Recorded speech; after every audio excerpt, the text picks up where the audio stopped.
Hablamos de fracking, de esta técnica de fracturación hidráulica donde la provincia finalmente hizo oficial la primera reglamentación en lo que tiene que ver con la explotación y la exploración no convencional de petróleo en la provincia de Mendoza. Algo que se esperaba respecto de cuáles son las consideraciones que se van a tener en cuenta y algunos cambios respecto tal vez del proyecto original, como por ejemplo la consulta a los pueblos originarios, entre otros aspectos importantes a tener en cuenta. Bueno, lo cierto es que el fracking es una de las técnicas que más polémica ha generado en el país, en la provincia, pero en el mundo entero, porque recordemos que lo que se hace es perforar a grandes profundidades a donde está la roca madre, allí está atrapado el petróleo o el gas. Bueno, se inyecta agua a alta presión para romper la roca y liberar ese fluido de gas o de petróleo. Bueno, la utilización del agua ya es todo un decir, porque sabemos que existe una fuerte conciencia en cuanto a lo ambiental, de cuidado del agua, sobre todo considerando que Mendoza es un desierto, es un oasis productivo. Bueno, en el marco de todo eso hubo una experiencia en el Trébol, en Malargüe, con muchísima polémica y con muchísimas inquietudes por parte de pueblos originarios y de aquellos que defienden la utilización del agua.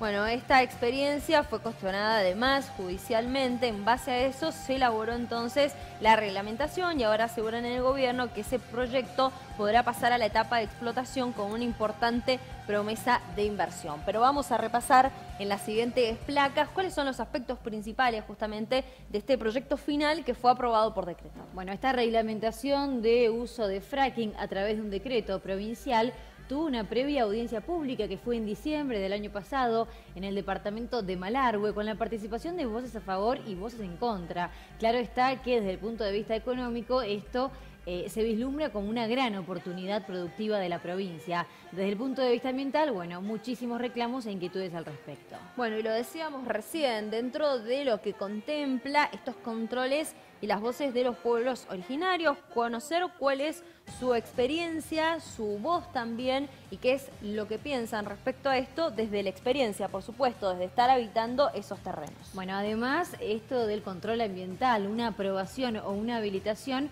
que tiene que ver con un informe de la Dirección General de Irrigación y también de la municipalidad en cuestión, es decir, del lugar a donde se va a efectuar ese pozo petrolero. Dispone que debe usarse preferentemente agua de formación, es decir, líquido ya empleado para la industria petrolera. Bueno, y por eso también dice, como vemos en la siguiente placa, que prohíbe la utilización del agua para consumo humano, es decir, aquella que potencialmente pueda ser agua dulce o agua de utilización en algún pueblo.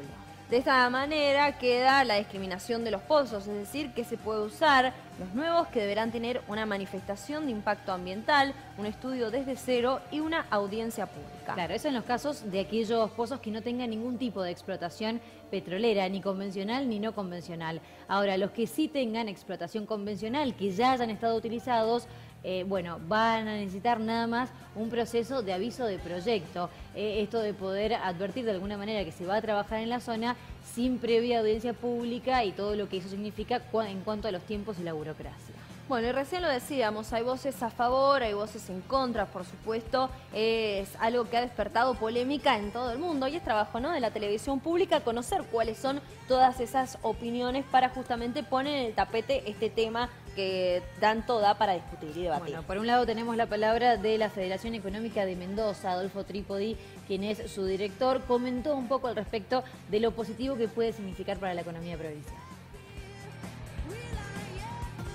Desde la Federación Económica nosotros venimos reclamando desde hace tiempo que la necesidad de que Mendoza discuta su matriz productiva y se reinvente y generemos nuevas actividades. Desde ese punto de vista me parece extraordinario esto porque es como una salida a este proceso de estancamiento que se ha dado hoy en la provincia.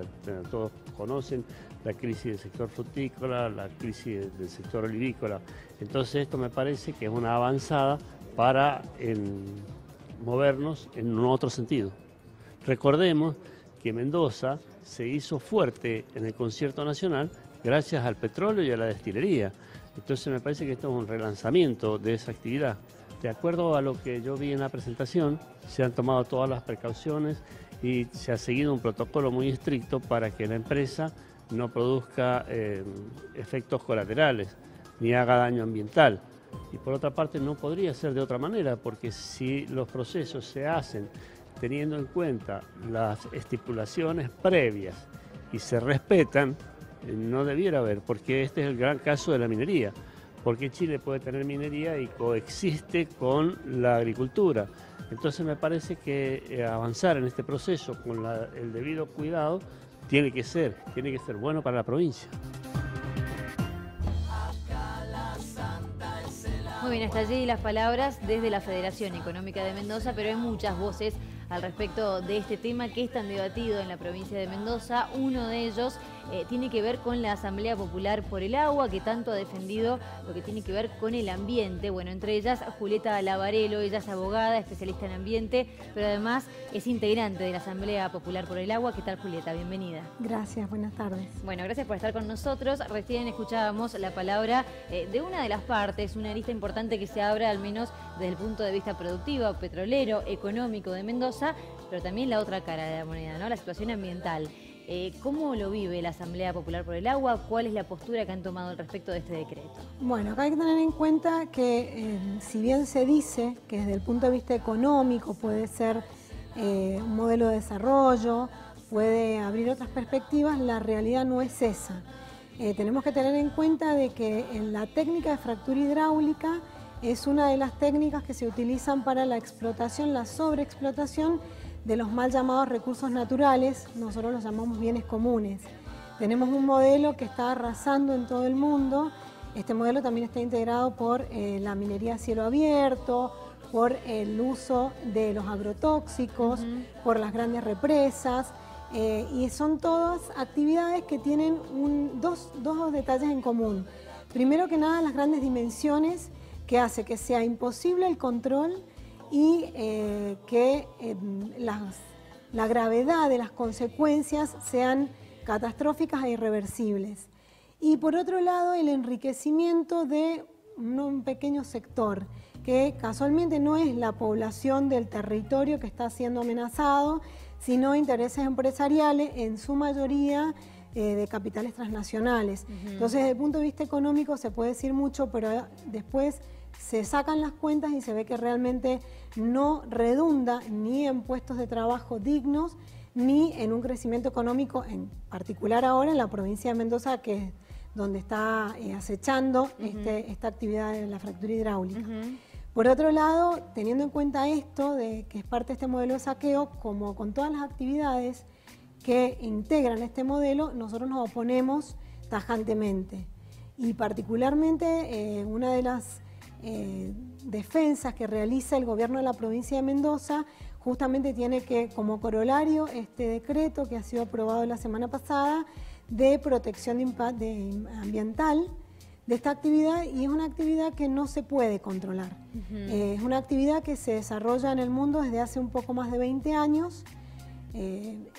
Realmente las consecuencias en todo el mundo han sido catastróficas, incluso en países que dicen tener un gran control ambiental, como por ejemplo Estados Unidos, con una dirección de protección ambiental que es muy rigurosa y sin embargo las consecuencias están a la vista. Bueno, sin ir más lejos podemos quedarnos en San Juan, ¿no? Con las consecuencias que ya conocemos. Cuando vos decías esto de irreparable, uno automáticamente piensa en la situación que se vivió allí en las napas de agua, ¿no? Sí, eso tiene que ver con otro de los flacos, digamos, del modelo de saqueo, que es la minería a cielo abierto.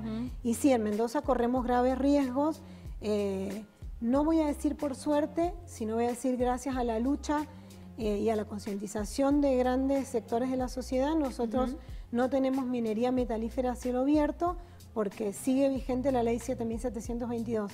Pero el fracking produce los mismos estragos y realmente la forma en la que se está manejando el gobierno de la provincia de Mendoza es realmente una falta de respeto, porque nosotros nos hemos opuesto siempre a esta actividad. Llevamos más de 6 o 7 años capacitándonos, porque recién ahora está empezando a explotarse en la provincia, pero nosotros hemos visto las consecuencias de esta actividad en concreto en el resto del país, y la verdad es que no te voy a decir que nos sorprende, porque ya venimos con varios problemas similares. El problema que tuvimos con el uso de agrotóxicos el año pasado con las fumigaciones en contra de la polilla de la vid, y vemos que la forma en la que se maneja el gobierno es exactamente la misma.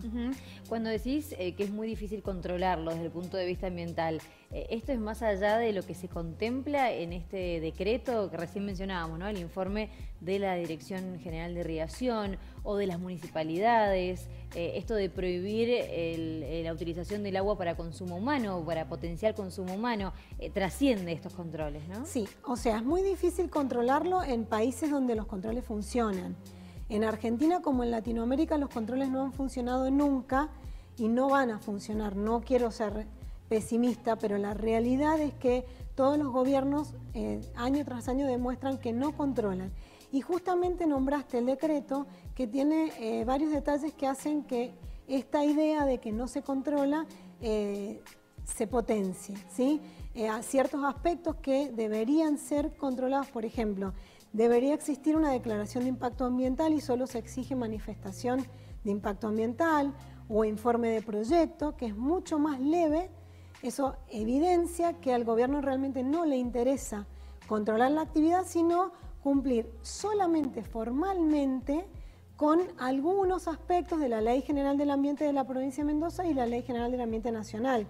Después hay otros aspectos también que son mucho más preocupantes, por ejemplo, la violación a la Constitución Provincial, cuyo artículo 194 establece que el permiso de uso de agua superficial tiene que ser aprobado por ley, y este decreto, en su artículo 7, especifica, es totalmente claro, y deja en manos de la autoridad de aplicación, en conjunto con el Departamento General de Irrigación, el autorizar el uso de agua superficial. Entonces, estamos hablando de violación de la Constitución, violación de las leyes nacional y provincial de impacto ambiental, y también algo que es muy importante, que tiene que ver con el acceso a la información pública, ¿sí?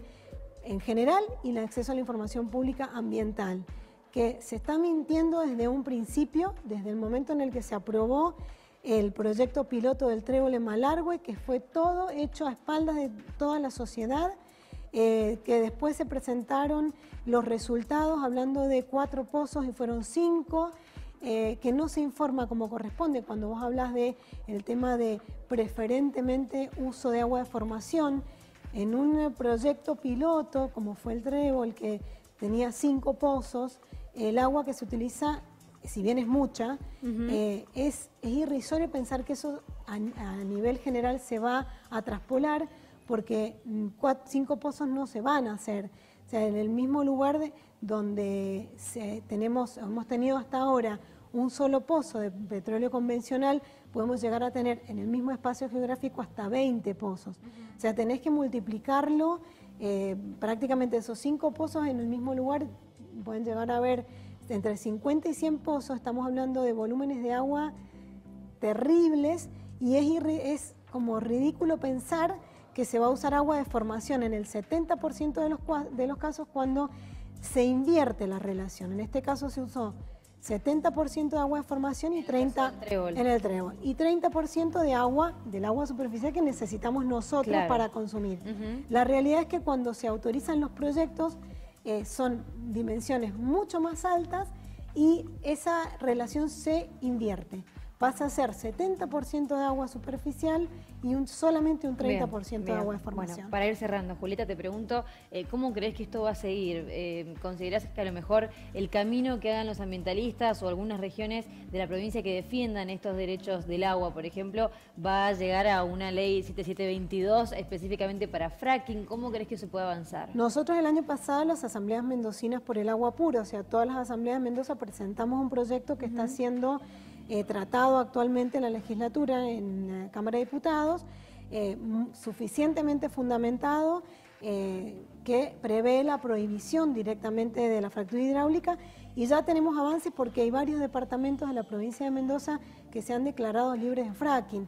Además hay provincias enteras en el país que también se han declarado libres de fracking.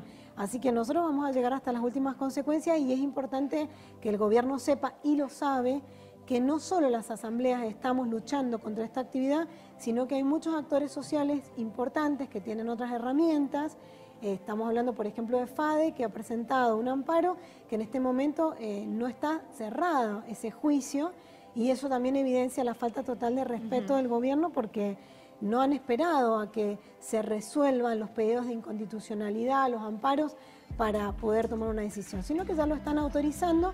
Eso evidencia que les importa muy poco lo que nosotros hagamos o si nos oponemos como sociedad o no. Perfecto, Julieta, muchísimas gracias. Gracias. Muy bien.